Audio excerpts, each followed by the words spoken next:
cardinal Barberini, vous connaissez sans doute ma compagne Marina. Mes deux élèves, Benedetto Castelli, Mario Guiducci, qui m'ont beaucoup aidé dans mes mesures de rotation. 3 mois d'observation, si vous voulez bien me suivre.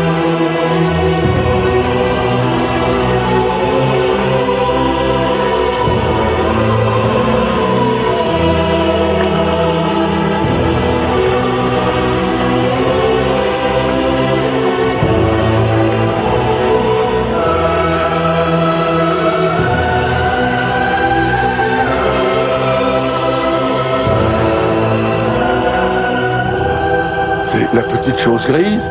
Oui, Éminence. Mais c'est vrai. Ça se déplace.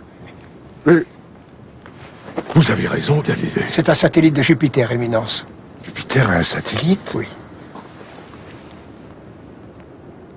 Il y en a un second, de couleur brune. Ah, il paraît immobile, celui-là. Regardez donc, mon cher Bellarmine. C'est extraordinaire. Et tout cela nous était inconnu. Mais quelle merveille. C'est la planète Jupiter que je vois, rayée comme un tigre. En effet. Ces couleurs rougeâtres, brunâtres, et là on dirait des nuages, comme autour de la Terre. Il faut que nous changions notre enseignement du tout au tout. 2 satellites à Jupiter, l'un qui bouge, l'autre immobile. En réalité, Éminence, il y a non pas 2, mais 4 satellites autour de Jupiter. 4?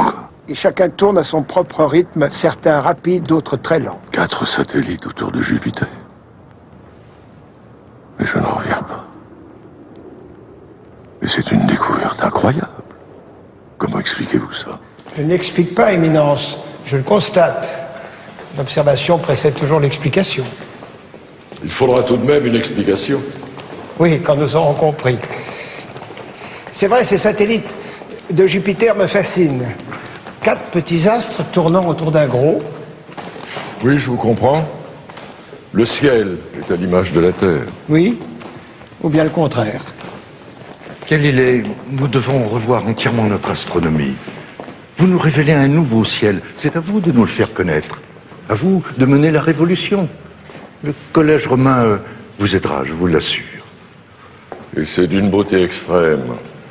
À chaque instant, on peut s'attendre à voir le Seigneur se manifester. Oui, c'est à vous d'écrire cette nouvelle astronomie. C'est à vous de renouveler le savoir. Vos élèves n'attendent que ça. Et nous aussi. N'hésitez pas à tout remettre en cause. Votre lunette a mis la science en dessus-dessous. N'aurais-je pas d'opposants? Et qui donc? Les partisans des idées anciennes. Il y en a même dans l'Église. Nous, jésuites, nous vous aiderons. L'Église est moins conservatrice qu'on ne le dit. Allez-y hardiment. L'Église doit porter le savoir. Ayez confiance en l'Église et en nous.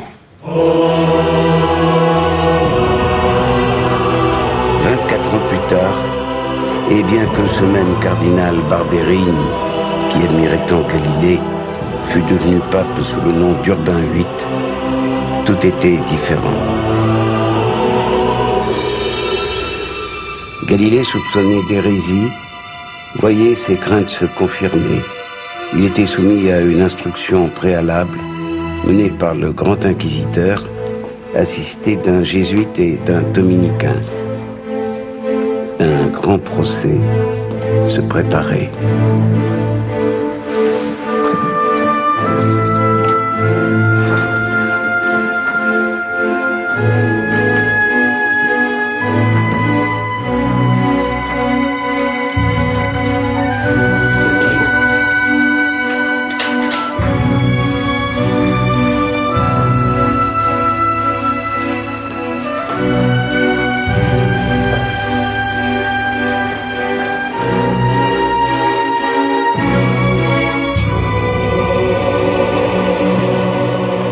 Maître Galilée, en ma qualité de grand inquisiteur désigné pour lutter contre l'erreur et la dépravation, j'ai été chargé par le Très Saint-Père de vous interroger sur les crimes et délits que vous avez commis contre la religion et la Sainte Église. Je n'ai commis aucun délit ni aucun crime contre la religion ni contre l'Église.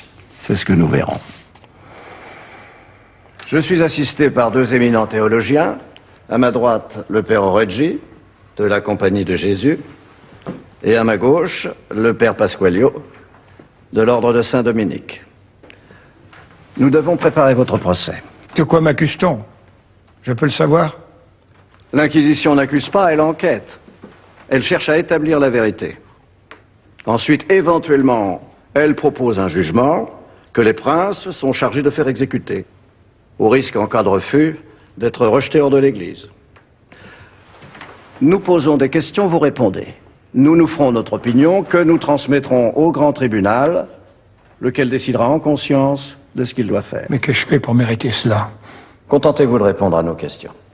Et tenez-vous debout, Galilée. Est-il exact que vous pensez que la Terre tourne sur elle-même et autour du Soleil, comme l'a affirmé ce moine polonais fou du nom de Nicolas Copernic? Je vous rappelle que, pour avoir défendu ces mêmes idées, Giordano Bruno a été brûlé vif ici même à Rome, il y a à peine 20 ans. Brûlé vif, vous m'entendez? Comme vous ne l'ignorez pas, l'Église a établi que puisque l'homme est la création la plus achevée du Seigneur, il a été placé au centre du monde. La Terre immobile trône donc au centre de l'univers, et le Soleil, comme les autres planètes, tourne autour d'elle. Ce système a été démontré par de très illustres savants. Le grand Aristote d'abord, puis l'astronome grec Claude Ptolémée de l'école d'Alexandrie. Je sais tout cela et je n'ai jamais affirmé que le système de Copernic était vrai. J'ai seulement dit... Pourtant, vous avez écrit un livre entier, hypocritement dédié à notre Saint-Père, pour affirmer violemment une contre-vérité. Comme Giordano Bruno, vous affirmez ces mensonges dans le seul but d'affaiblir l'autorité de l'Église et au seul profit de ce que vous croyez être votre gloire. Mon père, je n'ai en aucune manière et à aucun moment cherché à dénigrer le modèle de Ptolémée.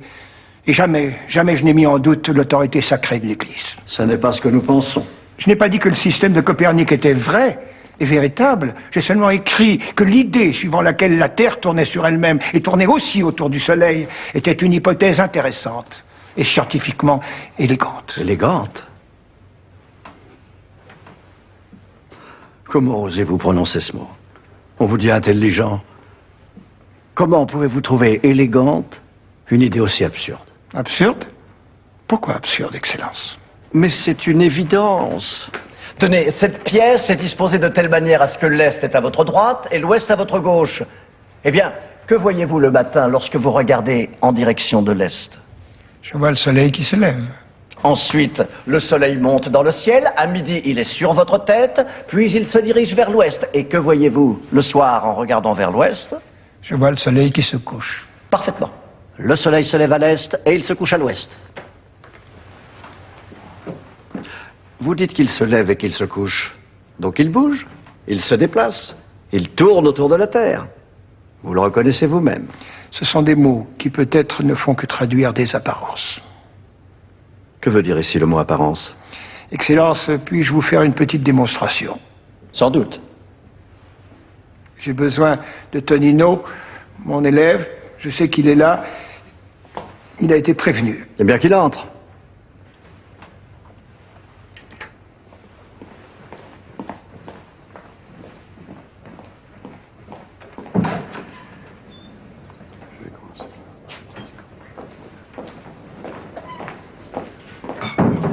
Pose le coffre, Tonino. Allume la bougie.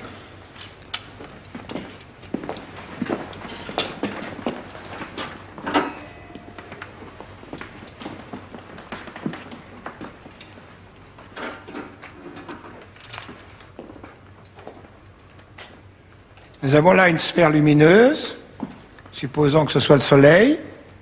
Cette boule noire, c'est la Terre. Si je fais tourner la sphère lumineuse autour de la boule noire, je vois qu'elle éclaire progressivement une face de la boule noire et que la partie éclairée se déplace pour faire le tour de la boule. Oui, le soleil tourne autour de la Terre et éclaire tantôt une face, tantôt l'autre. C'est pour ça qu'il y a le jour et la nuit. C'est possible. Comment ça, c'est possible? Eh bien, supposez à présent que la sphère lumineuse soit fixe et que je fasse tourner sur elle-même la boule noire. La sphère lumineuse éclaire successivement une face puis une autre de la boule noire. En tournant sur elle-même, la boule noire a créé pour chacune de ses faces une partie éclairée, puis une partie sombre, un jour et une nuit. Donc, si la Terre tourne sur elle-même, nous avons également un jour et une nuit. Et il nous est impossible de distinguer qui, du Soleil ou de la Terre, bouge ou tourne. Je dis donc que l'idée que la Terre tourne sur elle-même, comme le pensait Copernic, je dis donc que cette idée n'est pas absurde. Mais un autre savant, Tycho Brahe, a prouvé que la Terre ne tourne pas sur elle-même. Merci, Tonino. Prouvé? Mais de quelle manière? En tirant un coup de canon vers l'ouest et un autre vers l'est. Si la Terre tournait sur elle-même, l'ouest viendrait vers nous. Et le boulet tiré vers l'ouest aurait une trajectoire plus longue que le boulet tiré vers l'est. C'est logique. Or, Tycho Brahe a bien montré que les deux coups de canon projettent les boulets à la même distance. Exactement. Encore une apparence, Éminence. Et sur ce point-là, je suis sûr de moi. Et pourquoi donc? Parce que j'ai fait plusieurs expériences à ce propos. Supposons que je sois sur un bateau qui se déplace à grande vitesse. Si je lance en l'air au-dessus de ma tête un galet trouvé sur une plage, où va-t-il retomber? Je dirais dans l'eau, derrière le bateau. Pourquoi? Parce que le bateau s'est déplacé pendant que le galet était en l'air. Eh bien non, Éminence. Le galet retombe à mes pieds, dans le bateau, à l'endroit même où je l'ai lancé.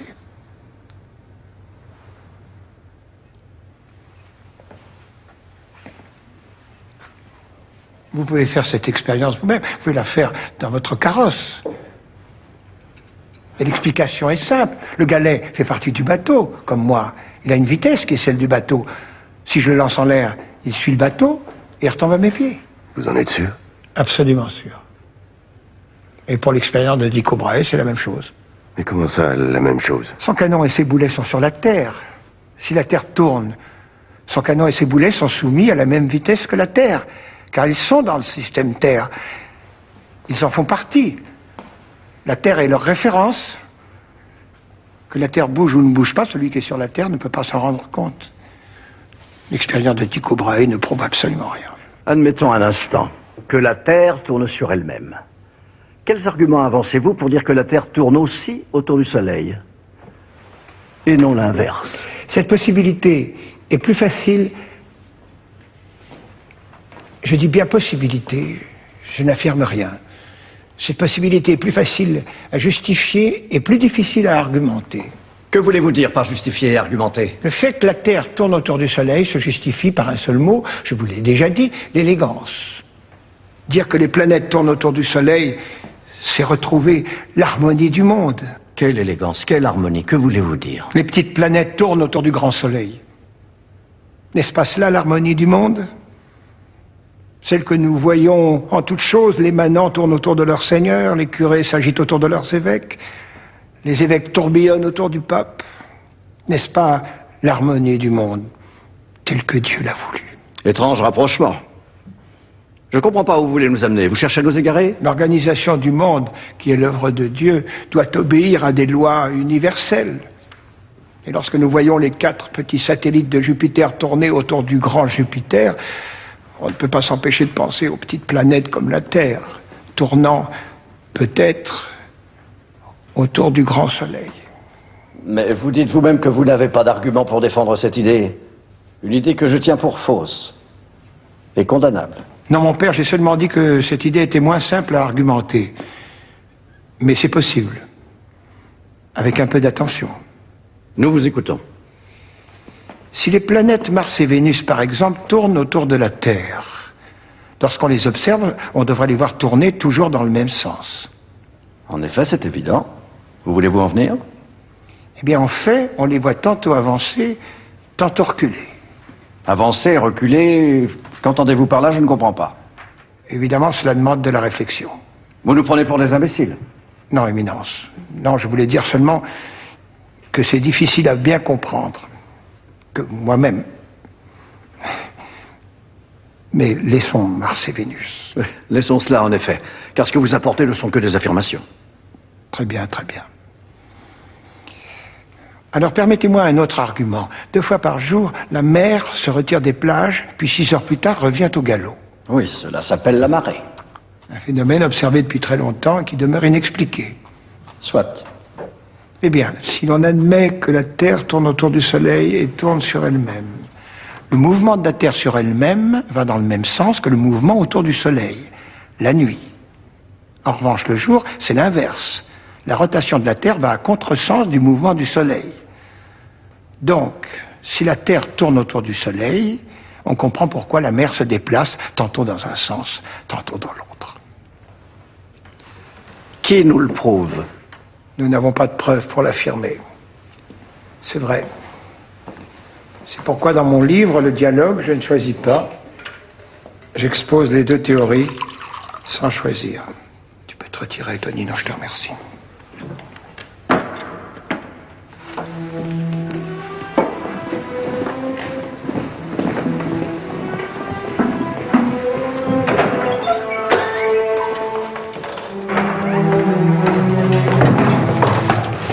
Que me voulez-vous, là, chez moi? Allez, avance. Tu vas nous dire tout ce que tu sais sur Galilée. J'ai rien à dire. L'Inquisition saura délier ta langue et te faire dire ce qu'elle veut entendre.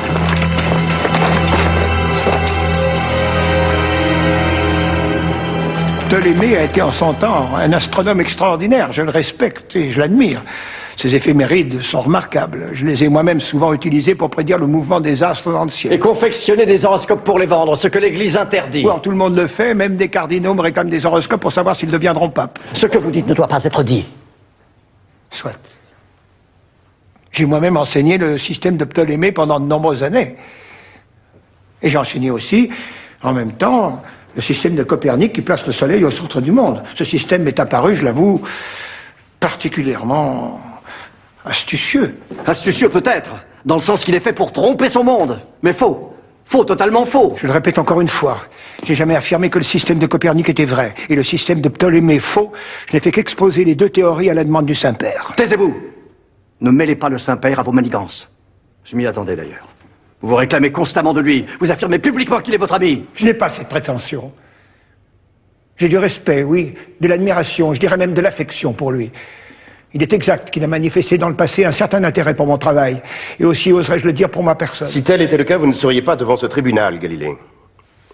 Sa sainteté n'approuve en rien ce que vous avez écrit, sachez-le. Mais je mentirais devant notre Seigneur Tout-Puissant si je ne disais pas hautement que sa sainteté m'a reçu 7 fois en audience privée.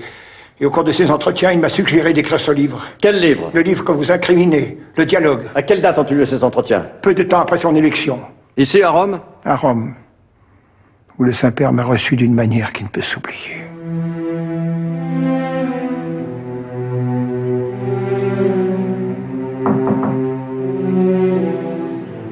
Entrez.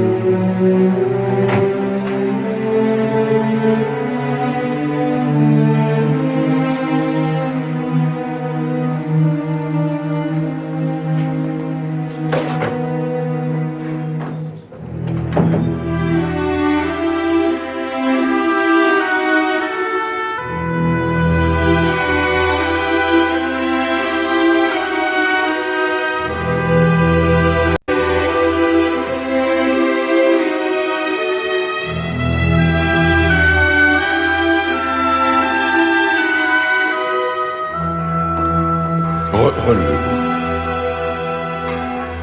Je suis heureux de vous recevoir, vous pour qui j'ai tant d'admiration. Et, je peux dire, d'affection. Moi aussi, je suis très heureux d'être ici, Saint-Père. Je suis enchanté que Dieu vous ait choisi. L'Église a bien de la chance. Je m'efforce d'en être digne, mais la situation des guerres brillantes, l'hérésie protestante progresse, les divers ordres se disputent, le sacré collège est divisé, les rois catholiques se combattent et les villes italiennes se haïssent.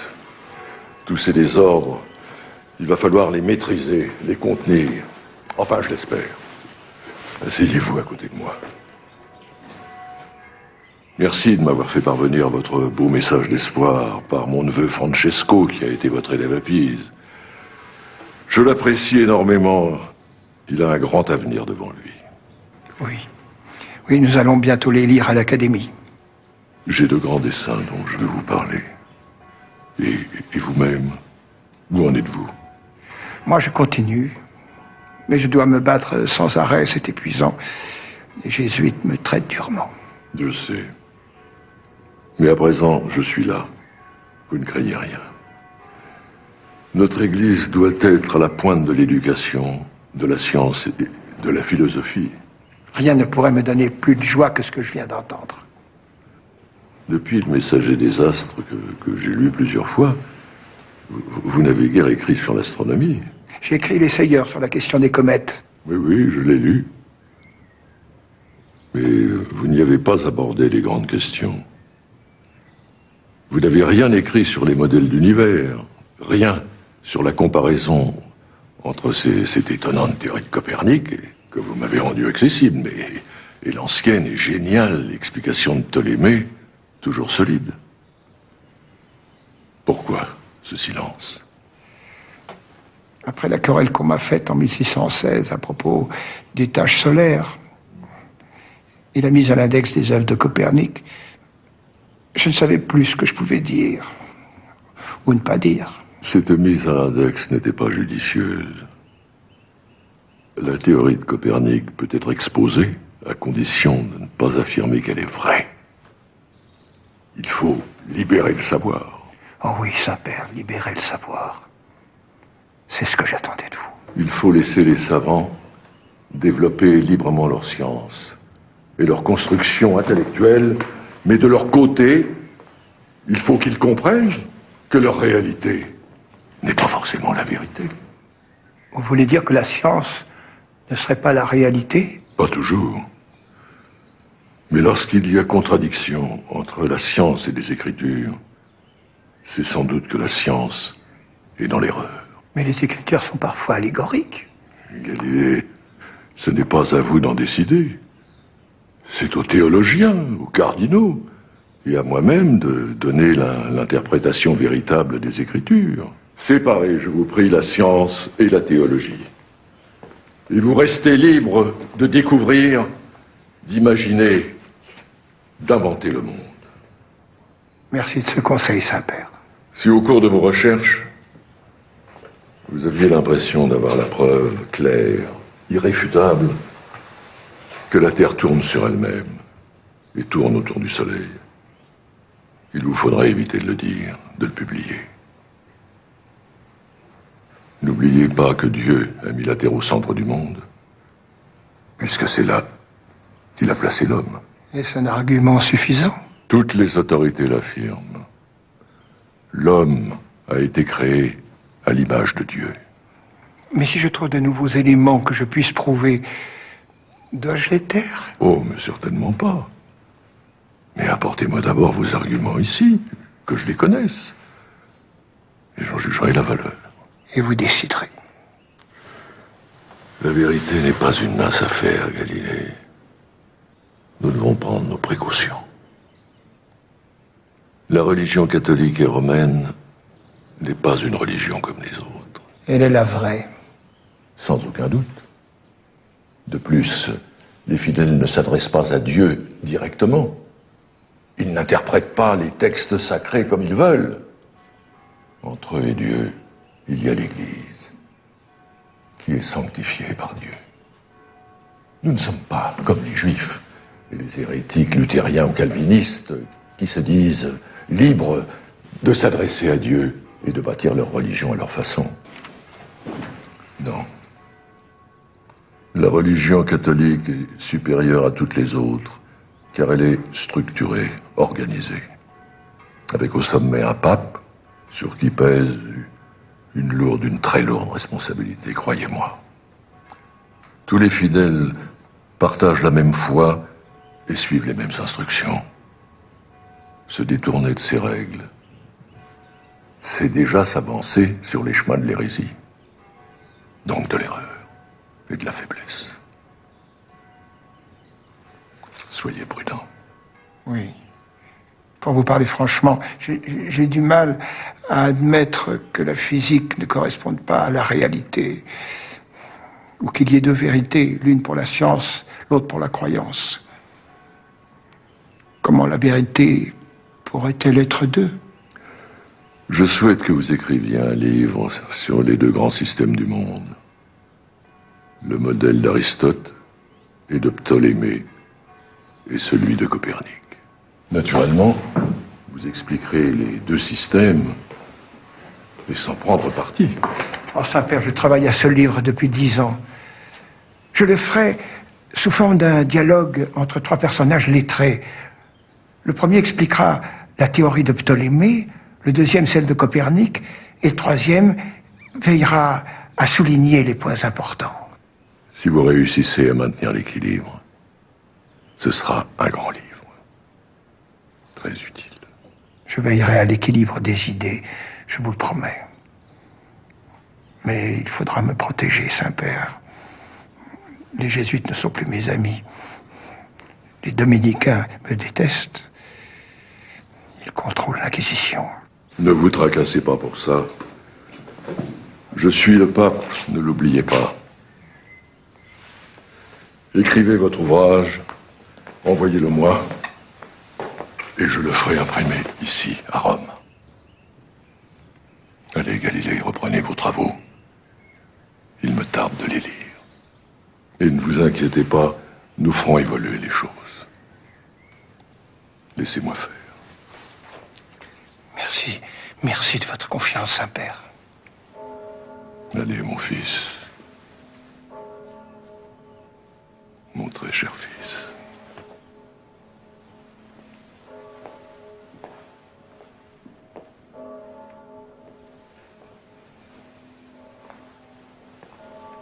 Vous n'avez pas l'air de vous rendre compte des raisons qui vous ont amené ici. Eh bien, nous sommes en train d'instruire votre procès. Et ce n'est pas un procès en astronomie ou en physique. C'est un procès en hérésie. En hérésie? Mais Sa Sainteté, le pape lui-même... Ça suffit. Sa Sainteté affirme que vous lui avez désobéi. Moi? Moi, Éminence? Et vous avez bafoué l'Église. Sachez-le, le Saint-Père condamne votre attitude. En quoi ai-je désobéi au pape? J'ai écrit le livre qu'il me demandait. Mais vous l'avez écrit sans respecter les ordres qu'il vous avait donnés. Quels ordres? D'exposer la théorie de Copernic sans la défendre. Et c'est ce que j'ai fait, scrupuleusement. D'ailleurs, lorsque le père Ricardi, chargé de contrôler le contenu du livre, m'a demandé des modifications, j'ai obéi sans discuter. Et ce n'était pas rien, j'ai coupé mon introduction et ma conclusion. Le père Ricardi souhaitait, comme le Saint-Père, que votre ouvrage soit imprimé à Rome. Or, vous l'avez imprimé à Florence. Mais c'était un cas de force majeure. Il y avait la peste. Florence était en quarantaine. Je ne pouvais pas faire sortir le manuscrit, c'était interdit.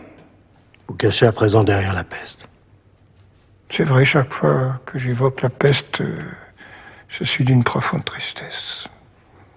J'ai perdu beaucoup d'êtres chers. Vous aussi, Éminence, sans doute.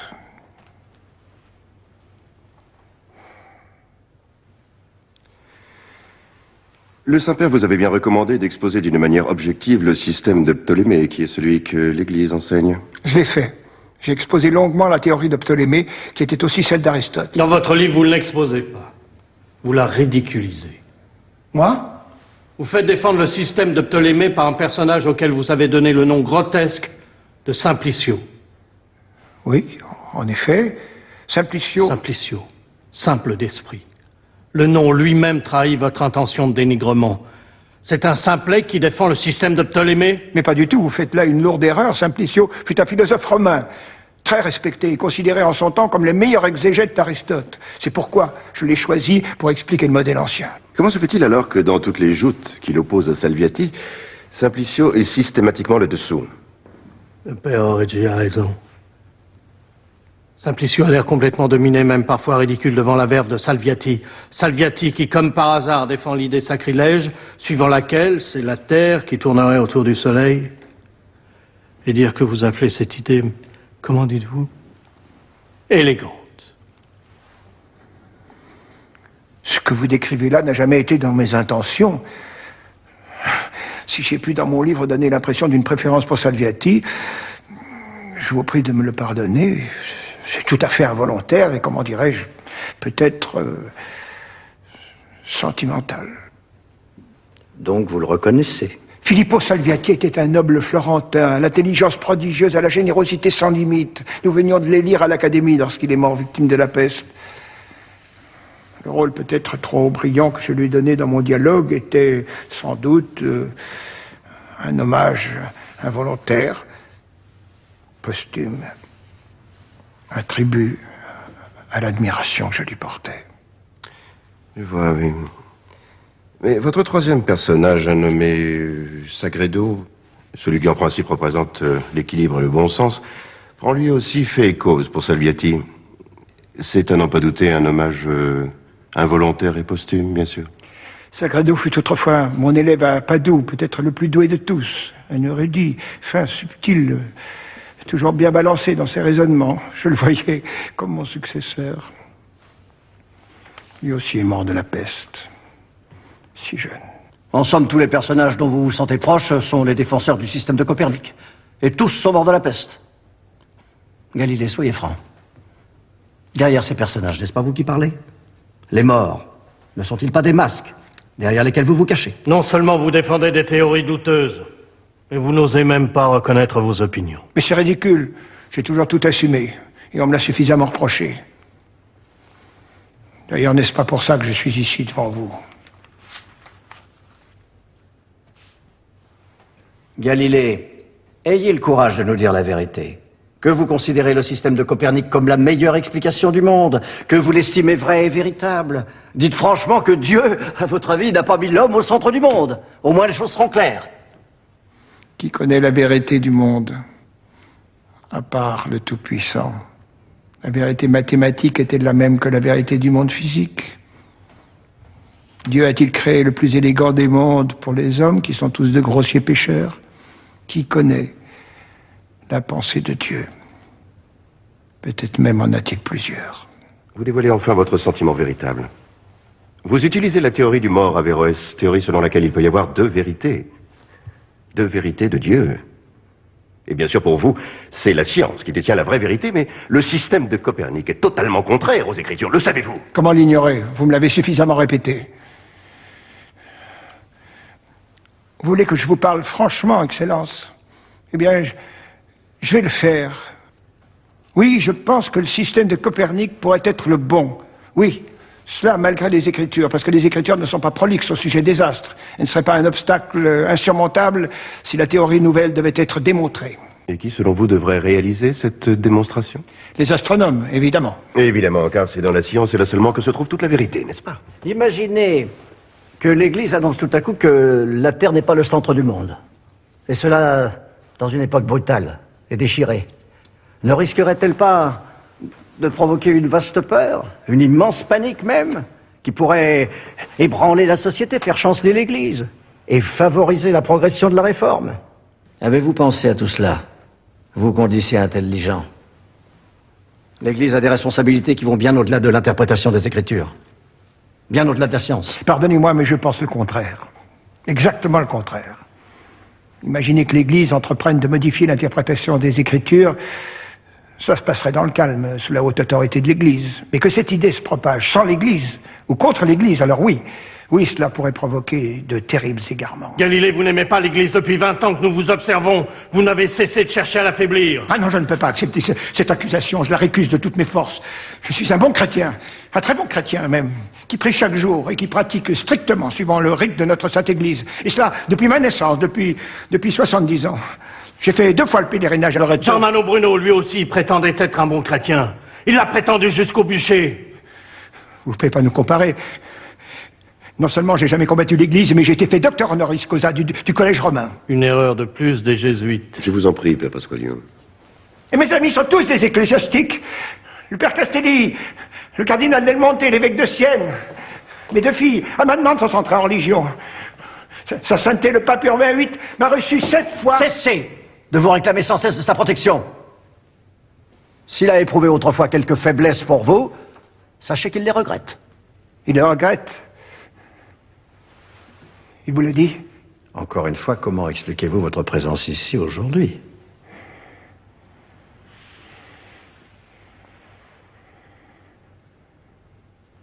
Je vous prie de ne pas me tourmenter davantage, Excellence. Je suis un vieil homme, fatigué. Ma santé n'est pas bonne. Avouez vos fautes et tout sera simple. Avouez que vous êtes un hérétique, que vous défendez des théories impies, que vous haïssez l'Église, et tout sera terminé. Pourquoi refusez-vous si obstinément d'avouer? Je n'ai rien à m'approcher. Tout ce que j'ai fait, c'est avec Dieu. Et c'est pour Dieu.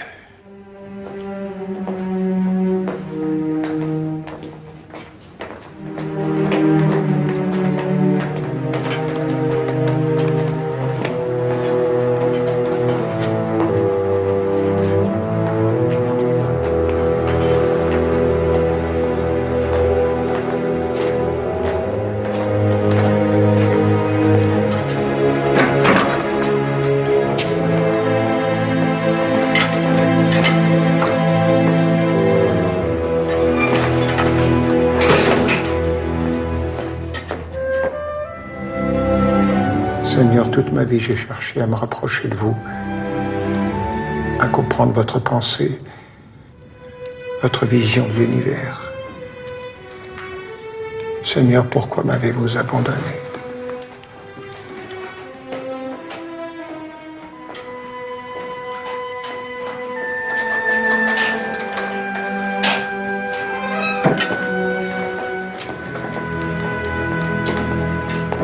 Maître Marino? Ah, Maître Marino, qui vous a dit que j'avais besoin de vous? Benedetto Castelli. Le grand-duc a mis à ma disposition un carrosse et me voici. Ça me touche beaucoup, venir de Florence pour moi. Oh, c'était bien la moindre des choses. Après tant d'années d'amitié. Tant d'années. Dites-moi, de quoi souffrez-vous? De cette toux, vous savez que je traîne depuis l'âge de 20 ans. Un Toscan supporte mal l'air de Rome. Je vous ai apporté de l'eucalyptus.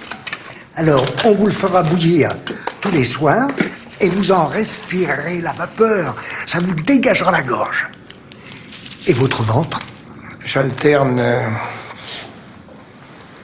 colique et constipation. Que mangez-vous? On m'enferme ici, on me fait servir des repas dignes d'un évêque. Mais je ne mange rien, je n'ai pas faim. Enfermé comme un rat et nourri comme un prince. C'est ça. Alors, j'ai une potion pour vous à base de calcaire et d'argile. Voilà, vous l'absorberez le soir avant de vous coucher. Elle fera du bien à votre ventre. Et votre goutte? Ah, Maître Marino, vous soignez un par un tous mes malheurs. Mais vous savez bien que c'est tout qui va mal. Je suis vieux, je suis fatigué. Et on me torture. Ils n'auront pas leur procès. Je serai mort avant. Galilée mort en prison sous la torture. Il aura l'air malin, mon ami Barberini. Le pape moderne, l'ami des sciences, Galilée lui crève dans les mains. Il meurt dans les jours de l'Inquisition. Je vous en prie, gardez confiance. Et ne parlez pas de la mort. Ça pourrait la faire venir. Ce procès est injuste, bien sûr. Mais la logique et la vérité triompheront. Comme mes potions. Non.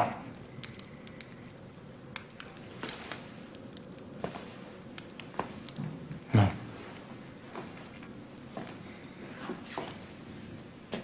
Non, je mourrai avant. Et la vérité avec moi. Galilée, croyez-vous aux atomes? Pourquoi me posez-vous cette question? Ne cherchez pas à savoir pourquoi nous vous posons telle ou telle question, contentez-vous de nous répondre. Croyez-vous aux atomes? Je crois que la matière est divisée en petites unités, en très petites unités. Pourquoi croyez-vous cela? Parce que lorsque l'on verse du vin dans de l'eau, la petite couche rouge sur le haut du verre se dilue petit à petit et finit par fabriquer un liquide rose. Le vin et l'eau se sont divisés avant de se mélanger. Mettez-vous en cause le principe de la transsubstantiation lors de l'Eucharistie? Nullement, Éminence. Vous croyez véritablement que le pain de l'hostie devient le corps du Christ? Qu'il y a transmission de substance? Oui, je le crois. Bien sûr. Pourtant, vous parlez d'atomes, comme l'hérétique Bruno. Or, le corps du Christ ne peut pas se résoudre en atomes, sinon la transsubstantiation, c'est impossible. Éminence, j'ai pu parler de division de la matière, mais jamais je n'ai prononcé le mot atome. Je crois au miracle de l'Eucharistie comme tout bon catholique. Vous avez parlé, je crois, de particules minimales dans l'un de vos ouvrages. Ce sont bien les atomes d'Anaxagore et de Démocrite? Je n'ai jamais parlé d'atomes, jamais. Et sciemment. Une fois de plus, vous cachez votre croyance derrière des manipulations de mots. Vous êtes un dissimulateur, assez doué. J'en conviens. Et vous êtes aussi un hérétique. Vous choisissez de vivre dans l'erreur. Un hérétique? Oui. Vous avez fait de la science une religion. Comment cela? Que représente la science pour vous? La science, c'est le meilleur chemin pour se rapprocher de Dieu. La voilà! La voilà. La preuve que nous cherchons. Car le seul chemin pour nous rapprocher de Dieu passe par l'Église. Seule l'Église connaît et enseigne les voies qui mènent au Seigneur. En affirmant le contraire, vous vous déclarez hérétique. Vous placez la science sur le même pied que l'Église. Vous faites de la science une religion. C'est une hérésie. Ne vous méprenez pas. Je n'ai rien d'un hérétique. Je suis un bon chrétien, croyant passionnément en Dieu. Oui. Et qui de plus veut confisquer la science. Qu'entendez-vous par là? Est-ce bien vous qui avez écrit cela?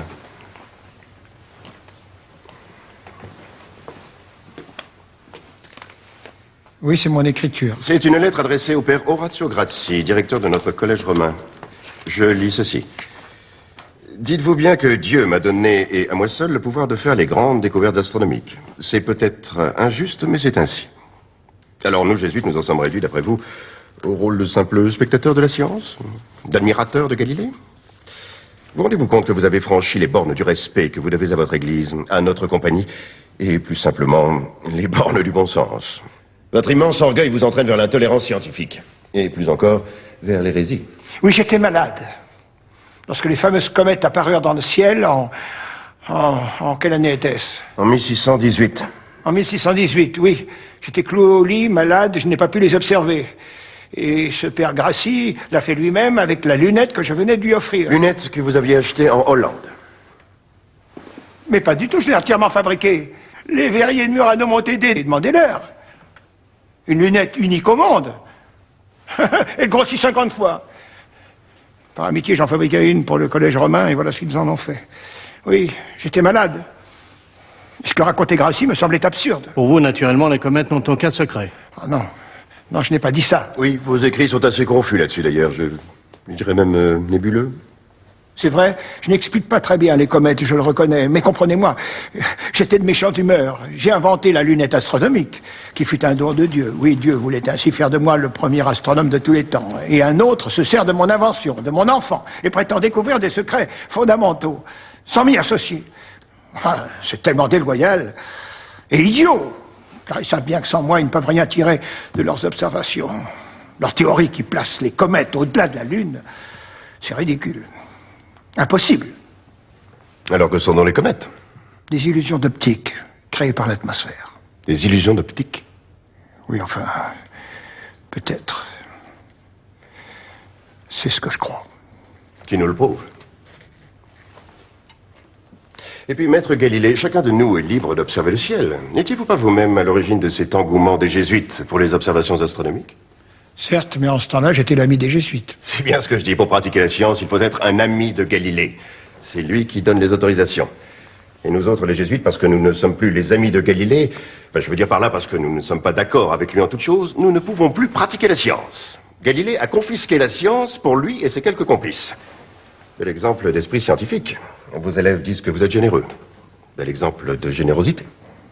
Excellence, si dans la fougue d'un échange épistolaire, j'ai pu donner cette impression, je m'en repens. J'ai été emporté par mon tempérament. Enfin une repentance, ça n'est pas trop tôt. Encore un petit effort, Galilée. Et vous verrez que nous avons raison. Je suis un chrétien sincère qui dit ce qu'il pense, comme je l'ai toujours fait. Allons donc. Il vous reste un grand nombre d'adjurations à faire de repentance. Lesquelles? En 1616, vous étiez à Rome. Un débat se tenait au sein de l'Église à propos des œuvres de Copernic. C'est vrai, j'étais à Rome. Le regretté cardinal Bellarmine est venu vous voir à l'ambassade de Florence pour vous remettre une lettre. Ce n'était pas à Florence, mais dans son propre palais où il m'avait convoqué. Il m'a effectivement remis une lettre. Cette lettre contenait une injonction de l'Inquisition vous interdisant d'enseigner ou même d'évoquer les doctrines de Copernic. Et vous avez passé outre. Dans vos enseignements, dans vos propos publics et maintenant dans vos livres et dans votre dialogue. Vous avez enfreint l'interdiction de l'Inquisition. Tout cela est contraire à la vérité, je le dis avec respect. Le cardinal Bellarmine ne m'a signifié aucune interdiction et je me suis tenu scrupuleusement à ce qu'il m'a dit. Ce faux procès à Rome, soi-disant contre Copernic, était en fait dirigé contre moi, je n'étais pas dupe. Mais à l'époque, j'étais tout puissant. J'étais l'ami des princes, des cardinaux, des jésuites. Ne pouvant m'attaquer de front, on s'y prit indirectement. On interdit les œuvres de Copernic et nul n'eut plus le droit d'en parler, jamais. J'étais visé, bien sûr, mais sans être nommé. Je vins à Rome pour dire tout haut qu'interdire une œuvre 50 ans après sa publication me semblait insensé. Pendant 50 ans, on n'avait rien dit de Copernic. Pourquoi brusquement le condamner? Personne n'a voulu m'écouter. Je me suis énervé à mon habitude. Le cardinal m'a fait appeler. C'est un vrai plaisir de vous revoir ici à Rome.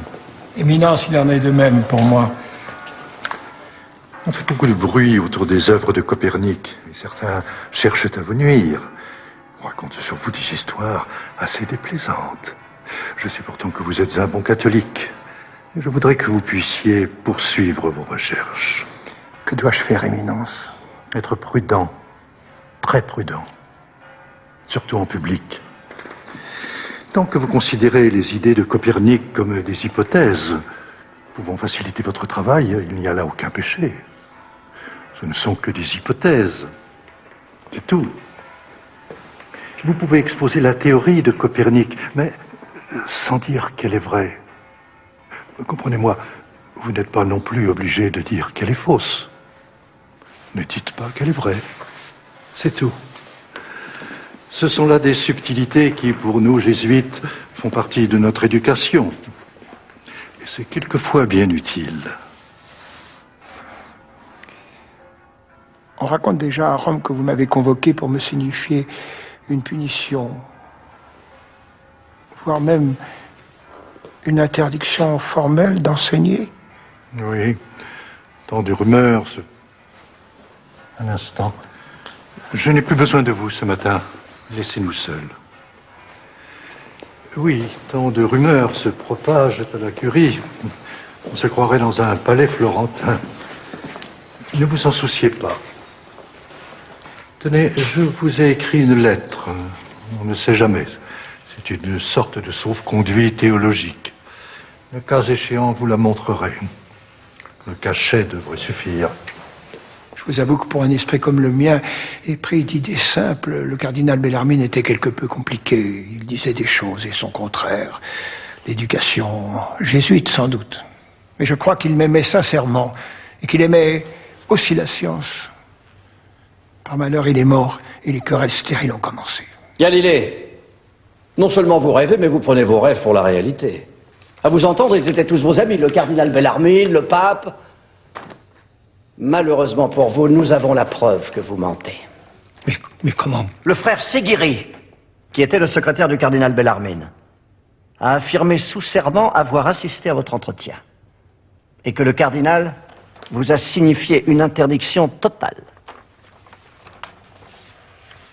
Il est exact qu'un père jésuite était présent ce jour-là, mais il n'a pas eu connaissance du contenu de la lettre. C'est-à-dire? Le cardinal lui a demandé de nous laisser seuls, puis il m'a remis la lettre. Voilà la vérité. Et nous étions seuls, le cardinal et moi. Je dis bien seuls.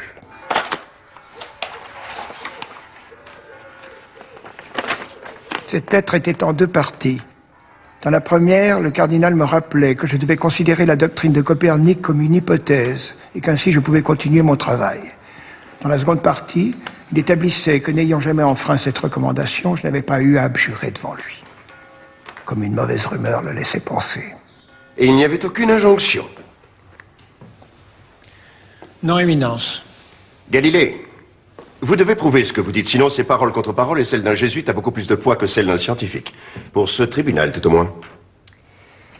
Voici la lettre avec le sceau du cardinal. Vérifiez vous-même. Je me suis conformé à ce qu'elle dit. Vous pourrez le constater.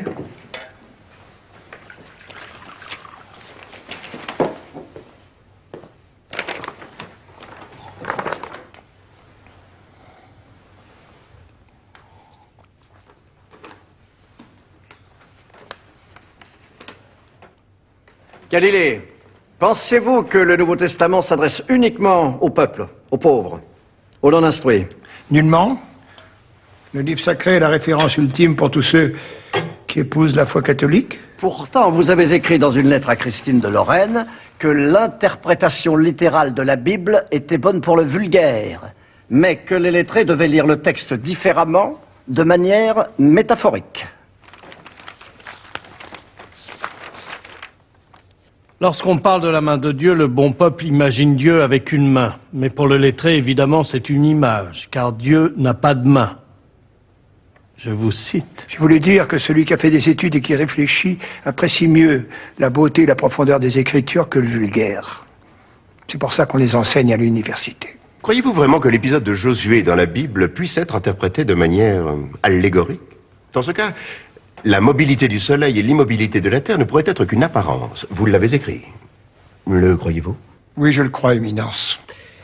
Vous avez été jusqu'à écrire cette phrase blasphématoire. Certaines expressions des Saintes Écritures ne correspondent pas à la réalité. Ne savez-vous pas que seule l'Église peut modifier l'interprétation des Écritures? Oui, je le sais. Et je l'admets. C'est pourquoi j'ai cherché à convaincre l'Église de le faire, ou tout au moins de l'esquisser, en ce qui concerne le système du monde. Vous pensez donc bien que le système de Copernic est le vrai? Décidément, cette question m'est fréquemment posée. Oui, je pense qu'il pourrait être vrai s'il était démontré. Et je pense que nous devons peut-être nous préparer à cette idée. D'ailleurs, vous savez, Copernic n'était pas le premier à le soutenir. Pythagore pensait à peu près la même chose, et Platon, lui-même, à la fin de sa vie. Aristarque de Samos en avait fait l'exposé le plus complet. Et j'ajouterais que pendant les 50 années qui ont suivi la mort de Copernic, personne ne s'est élevé contre cette idée, à part un hérétique, Luther. Vous affirmez votre soumission à l'Église. Or, depuis 20 ans, vous détruisez petit à petit les théories d'Aristote. Pourtant, à travers saint Thomas d'Aquin, ces théories ont été confirmées par le Concile de Trente. Non seulement je ne suis pas un ennemi d'Aristote, mais je me considère comme son successeur. Oui, comme son disciple. Ne manquez pas d'audace. Vous avez détruit sa théorie sur la chute des corps. Vous niez l'immobilité du ciel. Vous suggérez qu'il s'est trompé en mettant la Terre au centre de l'univers. Et vous dites son disciple. Je n'ai pas détruit la théorie d'Aristote sur la chute des corps. J'ai démontré qu'elle était fausse, qu'il fallait lui en substituer une autre. C'est pas la même chose. Je n'ai pas détruit Aristote, je l'ai corrigé. Que voulez-vous dire par corriger? Rien de plus que ce que le mot veut dire. Aristote est la référence scientifique en toutes choses, comme l'a établi le Concile de Trente. En ajoutant que l'interprétation de la réalité physique revient à l'Église et à elle seule. Comment pourrait-on démontrer qu'Aristote a tort? En l'accusant, vous accusez encore l'Église. Vous voulez corriger l'Église? Mais c'est ridicule. Qu'est-ce que vous dites? Je suis fidèlement les enseignements d'Aristote et ceux du Concile de Trente. Que disait Aristote? L'expérience est reine, la théorie est toujours subordonnée à l'expérience. Et alors? Alors, j'ai réalisé une expérience qui a montré qu'Aristote avait tort sur la chute des corps, et cela en suivant précisément sa méthode. Il disait que la chute d'un corps était proportionnelle à sa masse, autrement dit qu'un objet lourd tombe plus vite qu'un objet léger. Mais ça, tout le monde peut le voir. Plus un objet est lourd, plus il tombe vite. Vous croyez? Bien sûr. C'est comme pour l'explication du jour et de la nuit. Vous vous efforcez de nier l'évidence, Galilée. Vous nous prenez pour des simples d'esprit. Et vous nous racontez n'importe quoi. N'importe quoi? Bien sûr. N'importe quoi. Eh bien, moi, je dis que les objets, s'ils sont quelque peu massifs, tombent tous à la même vitesse, quel qu'en soit le poids, et je vais vous le démontrer. Vous permettez?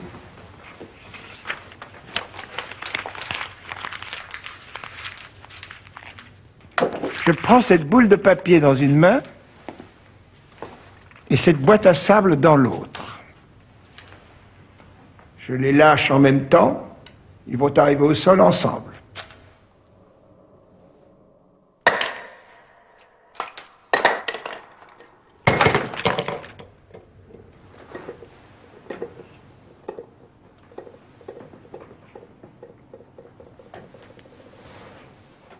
Vous pouvez recommencer? Très volontiers. Je reprends les deux mêmes objets. Regardez bien.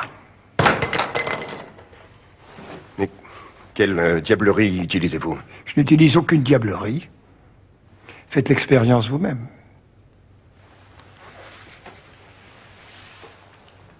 S'il vous plaît, c'est très important pour moi. Faites un effort, Éminence, je vous en prie. Prenez ce papier dans une main. Et cet objet lourd dans l'autre. Levez-vous, Éminence, s'il vous plaît.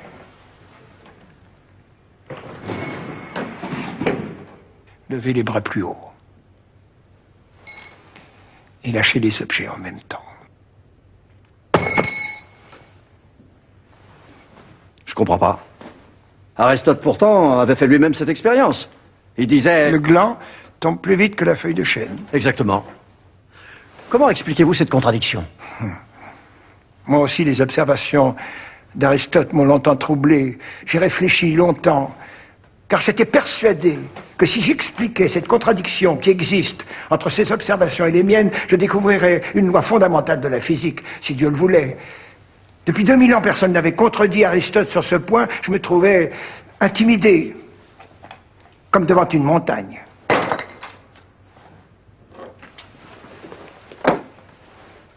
Et puis un matin, j'ai eu tout à coup une illumination. Je m'écriais « Eureka !» Oui, comme Archimède. J'ai trouvé, Aristote avait oublié une donnée essentielle, la résistance de l'air. La feuille de chêne est plate et légère. Lorsqu'elle tombe, l'air agit sur elle pour l'empêcher de tomber. Tout comme l'air agité qu'on appelle le vent entraîne la feuille à volter. Le gland, lui, au contraire, est compact. L'air n'a pas de prise sur lui, ou très peu. Sa chute est libre. Alors le poids n'a aucune influence sur la chute? Aucune. Et pourquoi cela? Cette question a occupé mon esprit pendant 3 ans. Voici ce que je crois avoir compris. Le fait que le poids n'ait aucune influence sur la chute est le résultat de 2 principes, de 2 forces qui s'opposent. D'un côté, la force d'inertie, qui fait qu'un objet au repos tente à y rester, et que plus il est lourd, moins il bouge facilement. Ça, tout le monde le sait, pas la peine d'y réfléchir pendant 3 ans. Les objets lourds sont plus difficiles à déplacer.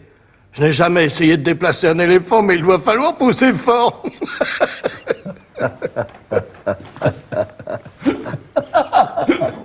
Bien sûr, plus ils sont lourds, moins ils bougent. Mais d'un autre côté, nous avons ce que j'appellerais la force de gravité. Force mystérieuse qui attire tous les objets à la surface de la Terre vers les profondeurs terrestres. C'est pour ça que les objets tombent. Et plus ils sont lourds, plus ils tombent vite. Mais la force d'inertie est là qui les freine, les retient. Et plus ils sont lourds, plus elle les retient. Alors d'après vous, un éléphant et une figue, par exemple, tomberaient à la même vitesse?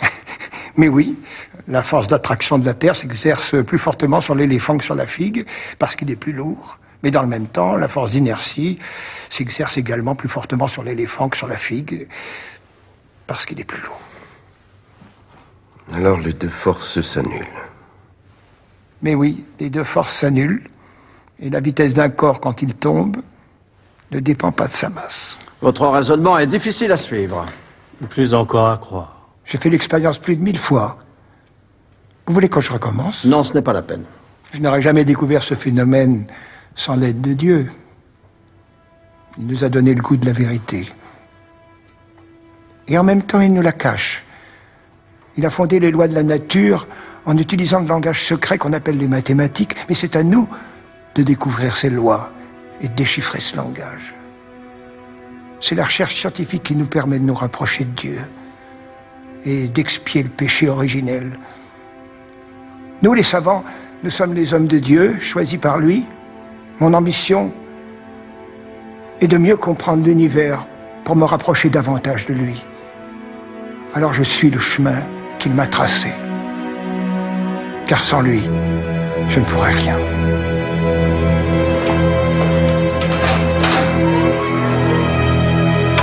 Vas-y, entrez. Benedetto, Mario, j'étais sûr que vous ne m'aviez pas abandonné. Ah, mes chers élèves. Mes chers élèves, mes amis. Comment avez-vous fait pour entrer jusqu'ici? Nous avons obtenu un sauf-conduit du Saint-Père. Du Saint-Père, Barberini s'intéresse encore à moi? Secrètement, il est avec vous. Nous savons que la situation est terrible, mais ne soyez pas trop injuste avec lui. C'est moi que tu accuses d'être injuste, Benedetto? N'a-t-il pas jeté les chiens de l'Inquisition contre moi? Où est Tonino? Il a été... Arrêté. Nous sommes sans nouvelles de lui.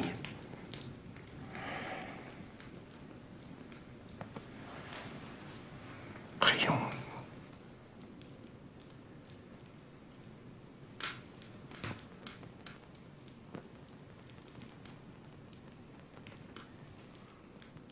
Je comprends ce que vous pouvez ressentir. Mais gouverner l'Église n'est pas simple. Le Saint-Père est à la fois tout-puissant et prisonnier de cette immense institution. Il y a l'essor effrayant des protestants, l'offensive du roi de Suède, les manœuvres de Richelieu, qui est aussi son ami. Tout cela est très dur à porter. Mais à quoi sert le pape s'il n'est pas capable d'empêcher qu'on jette ses amis en prison? Nous sommes là pour essayer de vous aider. Écoutez-nous. Vous n'allez tout de même pas me conseiller d'abjurer? De renier ma vie? De déclarer que tout ce que nous avons découvert ensemble est faux? Mais nous ne vous demandons pas de renier votre travail. Ce serait impensable. Nous qui travaillons avec vous depuis tant d'années. Mais par prudence, peut-être. Faudrait-il simplement confirmer que vous ne défendez pas la théorie de Copernic? Mais c'est ce que j'ai fait. 50 fois. J'ai dit que je m'étais contenté d'exposer les deux théories, que je n'avais pris aucun parti. Les jésuites ont juré votre perte. Ils disent que c'est une posture. Et que dans la lecture détaillée du dialogue, il est clair que vous défendez la théorie de Copernic. Et nous, maîtres, nous savons bien qu'ils disent vrai. Mais oui, la Terre tourne. La Terre tourne sur elle-même et autour du Soleil. Vous le savez bien. Vous le savez bien, Dieu l'a voulu ainsi, nous n'y pouvons rien. Mario, n'avez-vous pas participé avec moi aux observations sur les phases de Vénus? Et vous, Benedetto, à celles des taches solaires? Pour tout vous dire, nous qui avons été reçus par le pape récemment, nous ne sommes pas sûrs qu'il ne pense pas comme vous. Mais ce n'est plus aujourd'hui le problème. La question a pris une telle ampleur. Les jésuites sont allés jusqu'à s'allier avec les dominicains contre vous, maître. Il faut être adroit, sinon ils vous conduiront au bûcher. Comme Giordano Bruno. Il faut lâcher quelque chose. C'est pour vous que je le dis, je vous assure. Il y a danger. Il y a danger de mort. Je comprends pourquoi le pape vous a donné un sauf-conduit. Il vous a envoyé ici pour me convaincre d'abjurer. Comme ça, il aura prouvé au monde qu'il est inflexible, qu'il a mis au pas Galilée. Le grand Galilée aura plié devant l'Église et devant Barberini. Non. Le Saint-Père veut vous sauver. Alors qu'il arrête cette comédie. Qu'il me renvoie chez moi à Florence, finir mes jours comme je le mérite, dans le calme et la sérénité. Quant à me renier, je n'ai rien à abjurer. Je n'abjurerai rien. Jamais. Je dis la vérité! Vous êtes tous prêtres. Comment ne reconnaissez-vous pas un très fidèle serviteur de Dieu? Parce que le soi-disant serviteur se cache derrière les apparences pour discréditer l'Église, c'est-à-dire Dieu lui-même. Galilée, que pensez-vous des éphémérides de Tycho Brahe? Elles sont excellentes. Sans doute les meilleures qui existent pour observer le ciel. Cela prouve bien que les observations s'accordent mieux avec la théorie de Tycho Brahe qu'avec celle de Copernic. Vous dites toujours que c'est l'observation qui est reine, mais quand elle vous gêne, vous l'ignorez. C'est une étrange rigueur scientifique. Que voulez-vous dire? Vous avez ignoré l'explication du monde donnée par Tycho Brahe, explication à laquelle se sont ralliés mes frères du Collège romain. Vous l'avez ignorée parce qu'elle était contraire à Copernic et compatible avec les Écritures. Ça vous gêne, ça vous empêche de contredire l'Église. Vous vous prenez pour la conscience du monde, Galilée, pour la vérité incarnée, ce qui vous conduit à affirmer n'importe quoi, au mépris même des observations. Mais j'ai le plus grand respect pour Tycho Brahe. Ce Danois fut sans doute le meilleur observateur du ciel à l'œil nu. Mais le système qu'il a proposé me paraît inélégant et même bizarre en ce qui concerne les lois de la physique. Pourquoi dites-vous cela? Écoutez, faire tourner les planètes autour du Soleil, puis faire tourner le tout autour de la Terre, me paraît vraiment étrange et, pour tout dire, incohérent. D'un côté, les petits astres tournent autour d'un gros, puis le tout, qui est énorme, tourne autour d'un petit. Où est la logique dans tout cela? Éminence. Encore une fois, c'est nous qui posons les questions. Et de toute manière, cela n'explique pas les mouvements de Mars. Vous mentionnez Mars, et je l'attendais. Expliquez-moi, je ne vous comprends pas. Mars, c'est le domaine de Kepler. Kepler, l'hérétique, et vous le savez bien. Ce protestant qui a réussi à séduire Tycho Brahe, un bon catholique, lui, à lui voler ses secrets, et puis à s'introduire auprès de l'empereur Rodolphe, qui, comme chacun sait, est un homme faible. D'ailleurs, il aime les artistes. Oui. Divers témoins ont rapporté que vous avez entretenu une correspondance assidue avec cet hérétique, ce Kepler, qui lui aussi a défendu le système de Copernic. En s'appuyant sur les fameuses observations, à savoir les trajectoires de la planète Mars et de ses mouvements inexplicables vus de la Terre, Kepler voulait corrompre la chrétienté, comme tous les protestants d'ailleurs. Et vous étiez son complice. Avouez-le! Galilée, levez-vous! Kepler m'a souvent écrit, c'est vrai. Mais je me suis contenté de réponses lapidaires. Et je n'ai pas lu son livre. Et je n'ai pas besoin d'un hérétique allemand pour apprécier l'élégance de la théorie héliocentrique. Vous mentez. Avouez que vous avez toujours été avec lui et qu'ensemble vous avez organisé une conspiration pour ébranler l'Église. De la part de Kepler, un hérétique protestant pouvait s'y attendre. Et vous étiez son relais dans le monde italien catholique. Moi? Oui, vous! Mais je ne connaissais pas Kepler. Je ne l'ai jamais rencontré. Pourtant, vous lui avez offert une lunette. Oui, pour qu'il vérifie l'existence des satellites de Jupiter, que certains de vos confrères contestaient. Kepler a confirmé mes observations. Où est le mal? D'ailleurs, cette démarche m'avait été commandée par le très honorable et très catholique empereur Rodolphe. Très catholique. Mais n'hésitant pas à engager un astronome protestant.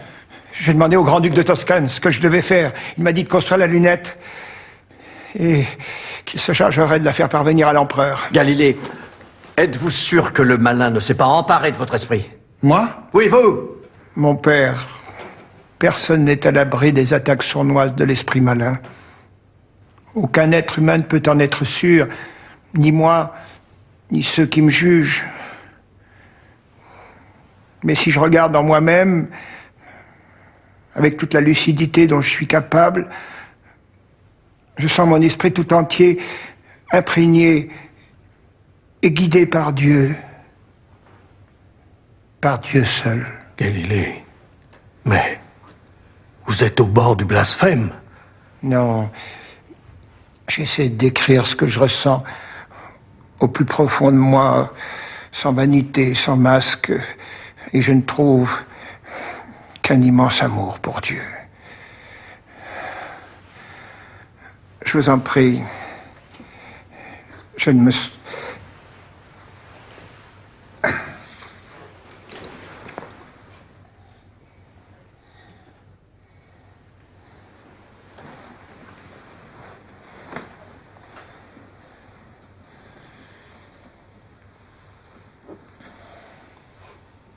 Et nous, Galilée, croyez-vous que nous n'aimons pas Dieu? Nous lui avons consacré notre vie. Croyez-vous sincèrement que nous puissions placer une seule chose au-dessus de l'amour de Dieu?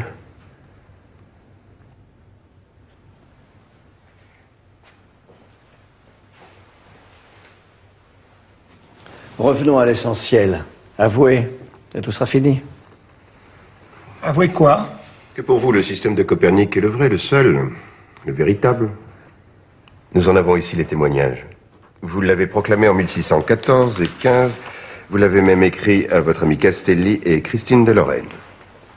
Je m'en souviens plus, pardonnez-moi, il y a si longtemps. J'ai 70 ans, ma mémoire n'est plus ce qu'elle était.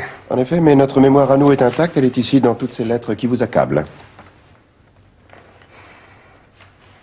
Mon père, s'il est exact que ma pensée a pu s'égarer dans de telles déclarations, je m'en repens. Le péché est le triste apanage des humains. Et le repentir, le don de Dieu. Mais la miséricorde, mon père, la miséricorde n'est-elle pas la première vertu chrétienne? Pour ceux qui la méritent. Vous prétendez être un excellent catholique. Pourtant, vous avez mené une vie dissolue, notamment à Padoue. À Padoue? Ces beuveries que vous organisiez avec vos élèves, ou autour de votre lunette, elles étaient célèbres. Des témoins nous ont dit que vous y serviez le meilleur vin d'Italie, pour éclaircir votre vision du ciel, j'imagine. Quelle stupidité.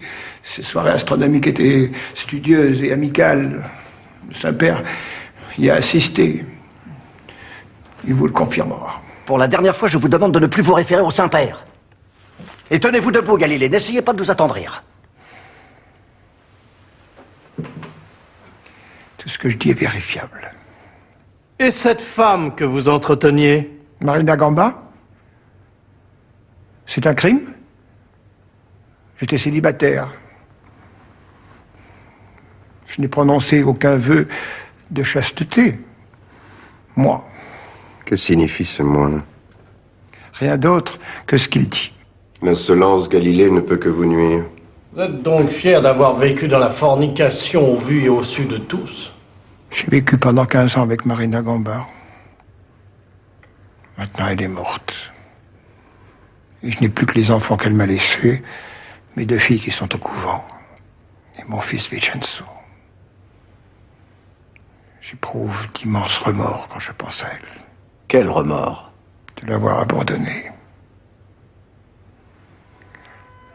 Quand je suis venu enseigner à Florence. Quel titre on te donnera? Mathématicien et philosophe du Grand-Duc. Tu recevras beaucoup d'argent? Sans doute. C'est une charge créée spécialement pour moi à Florence. Une fille comme moi, une fille de rien, ne peut pas vivre avec toi à Florence. La société ne l'admettrait pas. Effectivement, c'est très difficile. Depuis notre première rencontre, j'ai su que ce jour viendrait. Et tu t'en irais. J'ai toujours su. Tu m'en veux? Non, je ne t'en veux pas.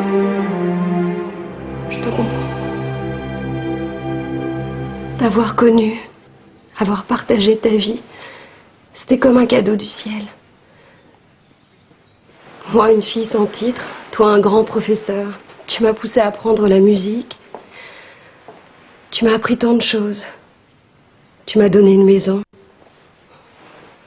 Tout ce qu'une femme de bonne naissance aurait pu souhaiter, je l'ai eu. Grâce à toi. Beaucoup d'hommes n'ont pas un regard pour les enfants qu'ils ont hors du mariage. Toi, tu as accepté nos enfants comme les tiens. Ce sont les miens. Et je les aime.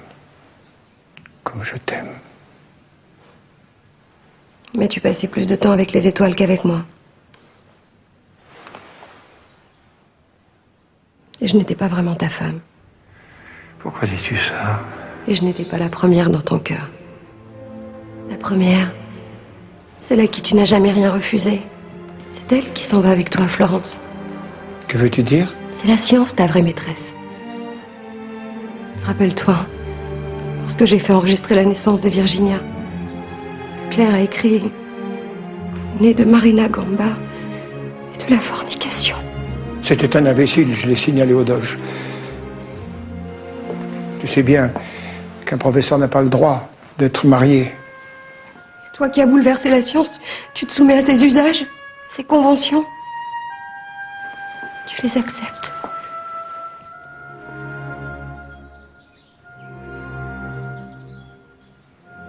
Vous voulez savoir pourquoi les clercs et les professeurs ne se marient pas? C'est par respect pour les bonnes mœurs. Pour que les hommes de savoir ne s'affichent pas avec les femmes et les enfants. L'Église doit faire respecter cette règle. Une règle que vous avez bravée, Galilée. Bravée ostensiblement. Comme les règles qui imposent la modération, la tempérance. Le grand Galilée se croyait sans doute au-dessus des lois. Comme certains princes. Vous vous preniez pour un prince de la science. Vous voulez vous opposer aux lois de l'Église? Vous voulez tromper le Saint-Père? Vous êtes en faveur de Copernic. Avouez-le une bonne fois pour toutes! Le système de Copernic n'est pas vraiment démontré.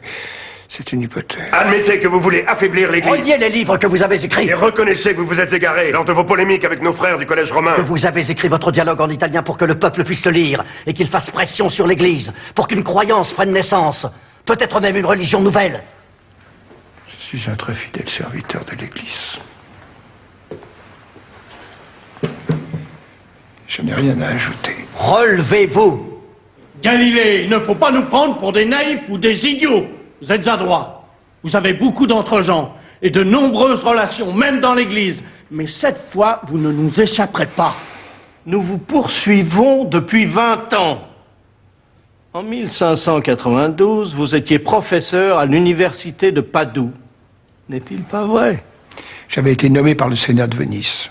C'était un secret pour personne. Vous y avez fréquenté notre frère maudit, Giordano Bruno. Fréquenté? Ah non! Je l'ai rencontré à l'université au cours d'une controverse. Je l'ai trouvé trop exalté et manquant de rigueur. Je n'ai pas eu envie de le voir davantage et encore moins de lui parler. Tout de même, que d'indices. Vous rencontrez Giordano Bruno, l'hérétique. Vous correspondez avec Kepler, l'hérétique. Vous êtes vous-même un hérétique. Brillant trio qui a voulu détruire le centre du monde, c'est-à-dire la Terre, pour y substituer un astre lointain, le Soleil. Il faut le répéter. L'homme a été créé à son image par Dieu. C'est établi. Il l'a placé au centre du monde, ici, sur la terre. Tout est organisé en fonction de lui. Tout tourne autour de lui. En le niant, vous attentez à la dignité de l'homme. Donc, vous dénigrez Dieu lui-même, puisque l'homme est sa plus belle création. Votre raisonnement théologique peut être renversé. Et le soleil, c'est la lumière. Et la lumière est le messager de Dieu qui parcourt l'espace plus vite que tout ce qui existe. Et le soleil est l'astre roi créé par Dieu pour chauffer la terre et pour l'éclairer. La terre tourne autour du soleil comme les autres planètes, mais elle s'en distingue car elle est le lieu d'accueil de l'homme. Avant de placer l'homme au centre du monde, Dieu l'a mis sur la terre pour l'éprouver. Et il a bien fait car l'homme a commis le péché originel. Pour être vraiment digne d'occuper le centre du monde, l'homme doit racheter sa faute avec l'aide du Christ. Tout cela est cohérent.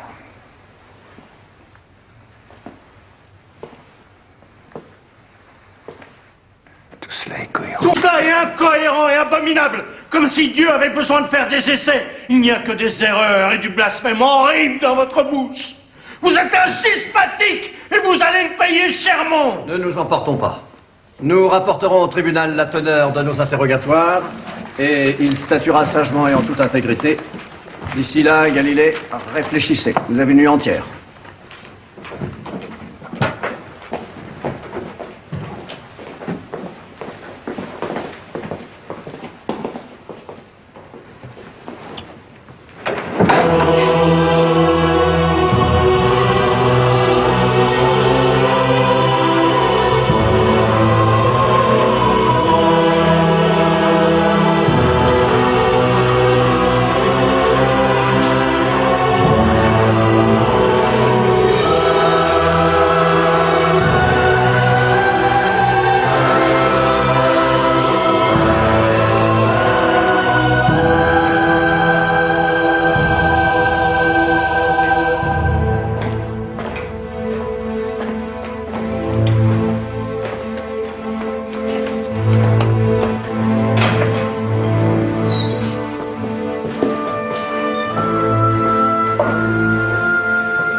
Je ne peux rester que très peu de temps.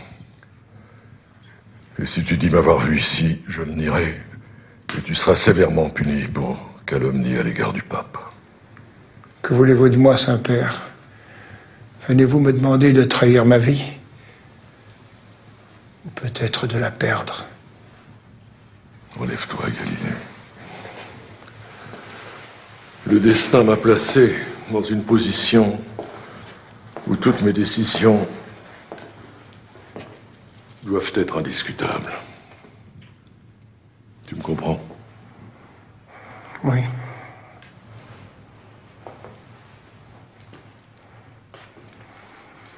Oui, il me semble. C'est si je n'écoutais que mon amitié, que les sentiments que j'ai pour toi, je te viendrai aussitôt en aide. Tu le sais. Mais j'ai en charge l'Église tout entière. L'Église, notre mère, notre salut. Et cette Église n'a qu'un ennemi. C'est l'erreur. Le monde est trouble, on peut s'y perdre. C'est pourquoi nous avons besoin de l'Église qui ne peut commettre aucune erreur. Tu sais tout cela. Je sais. Même si nous sommes tous faillibles, toi comme les autres, l'Église, elle, ne peut pas se tromper. Je te demande de réfléchir là-dessus. Tu t'intéresses à la réalité du monde, mais nous en défendons la vérité. Je ne vois pas la différence. Moi si. La réalité du monde est changeante, la vérité est éternelle. Ce que tu découvres un jour peut être remis en question le lendemain. Que t'importe après tout que la Terre tourne autour du Soleil ou l'inverse? Qu'est-ce que ça change à la lumière de Dieu? Essaie de voir ce qui est essentiel. Il est encore temps.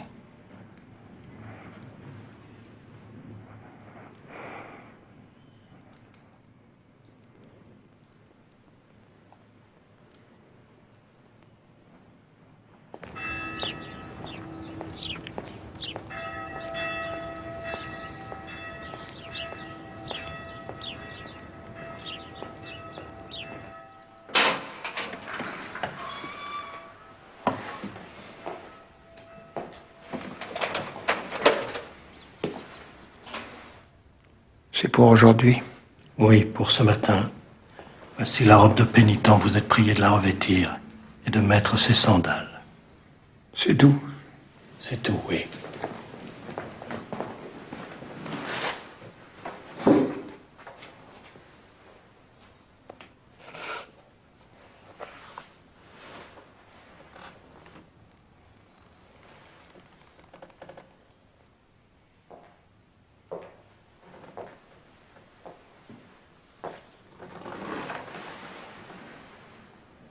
Céleste.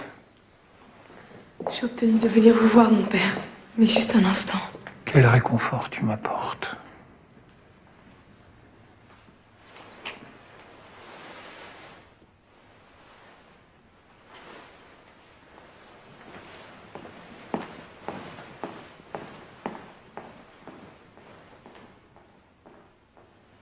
Que veux-tu me dire?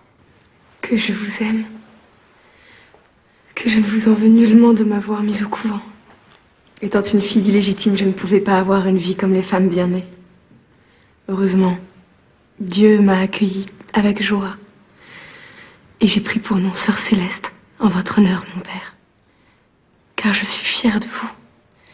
Je voulais vous le dire au matin de ce jour, que je devine difficile. Je suis heureuse d'être née de vous. J'ai prié pour vous, et je le ferai encore. Ne craignez rien.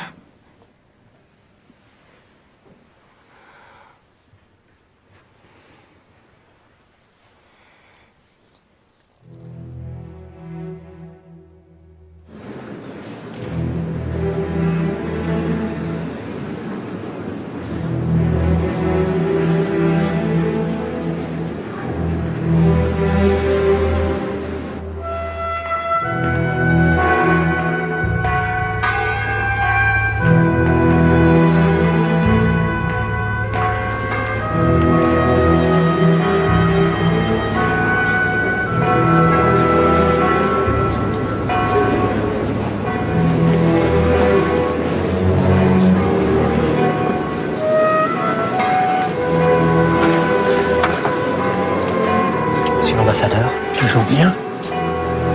Parmi les 10 cardinaux juges, il y a Borgia. Mauvais signe. Pourquoi? Parce qu'il déteste le pape. Même si celui-ci a essayé de sauver Galilée. Le pape ne contrôle pas tout.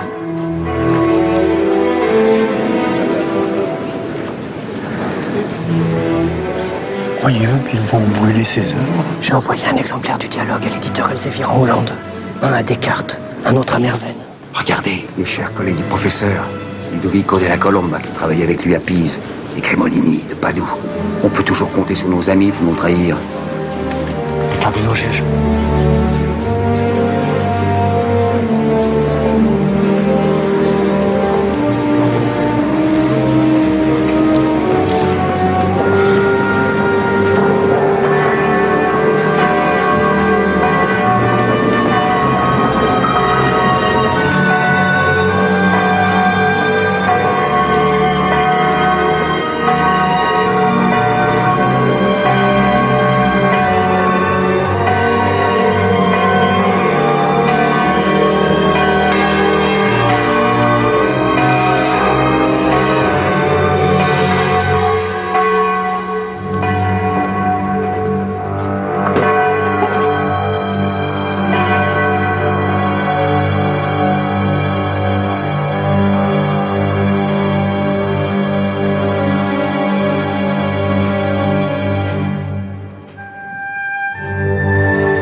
Nous, grands accusateurs de la Sainte Inquisition, agissant au nom et sur ordre de sa sainteté Urbain VIII, après avoir auditionné le nommé Galileo Galilei, citoyen de Florence, devant la commission spéciale et suivant les décisions du tribunal, présidé par son éminence le très respecté cardinal Francesco Barberini, nous disons, statuons et déclarons que, toi, Galilée, tu t'es rendu véhémentement suspect d'hérésie devant le Saint-Office pour avoir soutenu et adopté cette doctrine fausse et contraire aux Écritures saintes et divines, selon laquelle le soleil serait le centre du monde et ne se mouvrait pas de l'Orient à l'Occident, et que la Terre se mouvrait et ne serait pas le centre du monde, opinion qu'on ne pouvait ni soutenir ni défendre comme probable depuis qu'elle avait été déclarée et définie comme contraire à la Sainte Écriture. Que tu t'es donc conduit en mauvais catholique? Ah non, ah jamais. Je prie Dieu à chaque instant. J'ai fait tous les pèlerinages. Tout ce que j'ai tenté a toujours été pour me rapprocher de Dieu et contribuer à la gloire de l'Église. Je ne signerai jamais de document si la Sainte Inquisition maintient cette phrase.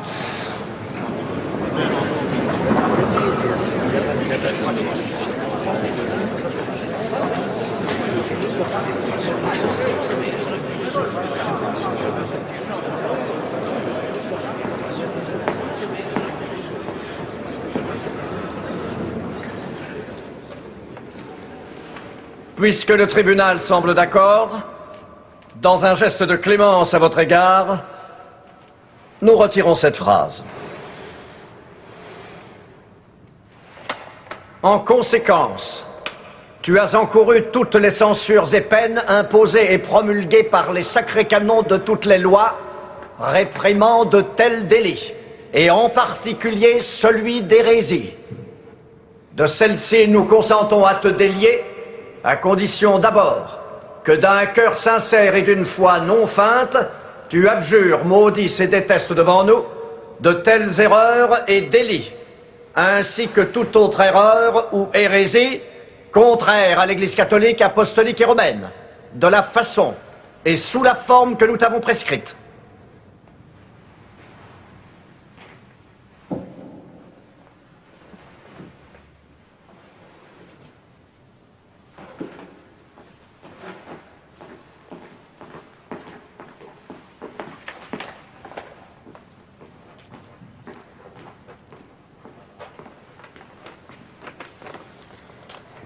Moi, Galileo Galilei, fils de feu Vincenzo Galilei, comparaissant en personne devant ce tribunal et agenouillé devant vous, très éminents et révérends seigneurs, cardinaux, inquisiteurs généraux, agissant contre la dépravation hérétique dans tout le monde chrétien, ayant devant moi les saints évangiles que je touche des mains, je jure que j'ai toujours cru et qu'avec l'aide de Dieu, je continuerai à l'avenir de croire tout ce que la Sainte Église catholique et apostolique tient pour vrai, prêche et enseigne. Or,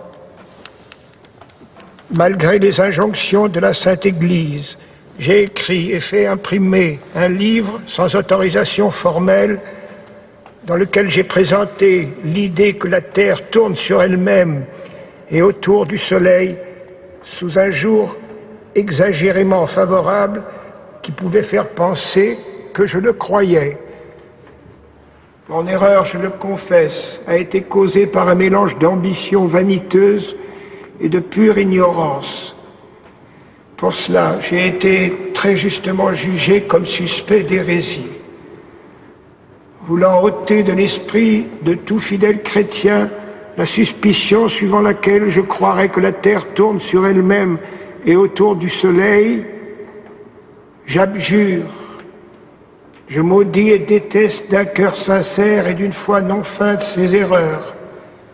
Je jure à l'avenir de ne plus dire ni écrire quoi que ce soit qui pourrait nourrir des soupçons similaires à mon encontre, de me soumettre en toutes circonstances et sur tout sujet aux opinions, croyances et directives de notre mère, la très sainte Église apostolique et romaine. Je jure aussi et promets d'accomplir et d'observer toutes les pénitences qui me seront imposées par le Saint-Office. Tout cela, je le jure avec l'aide de Dieu et sur ces saints évangiles que je touche de mes mains.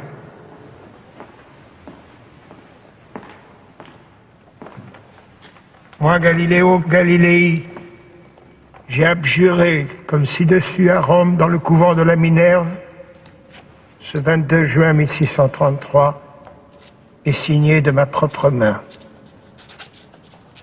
Galilée fut assigné à résidence à la Villa Médicis. Il dut réciter les 7 psaumes pénitentiaires une fois par semaine pendant 3 ans. Et son livre, le dialogue, fut mis à l'index. L'ambassadeur de Florence est ici? Oui, mon père. Emmenez le condamné. Il est sous votre garde. On dit que Galilée aurait murmuré en quittant le tribunal, et pourtant, elle tourne. Galilée vécut encore 9 ans. Bien qu'il perdît lentement la vue, il travailla et écrivit encore. Il mourut en 1642, l'année même où naissait Newton. 2 siècles et demi plus tard, en 1893, le pape Léon XIII affirmait dans une encyclique qu'il faut distinguer la Bible et l'enseignement scientifique, ce que préconisait Galilée. En 1971, l'astronaute David Herscott lâcha au-dessus du sol lunaire une plume de faucon et un marteau. Vérifiant que les 2 objets tombaient à la même vitesse, il s'écria « Galilée, tu avais raison ». En 1992, le pape Jean-Paul II, sans le réhabiliter vraiment, reconnut la validité de la position de Galilée, tout en soulignant que les découvertes scientifiques renvoient en définitive à une pensée transcendantale et originelle.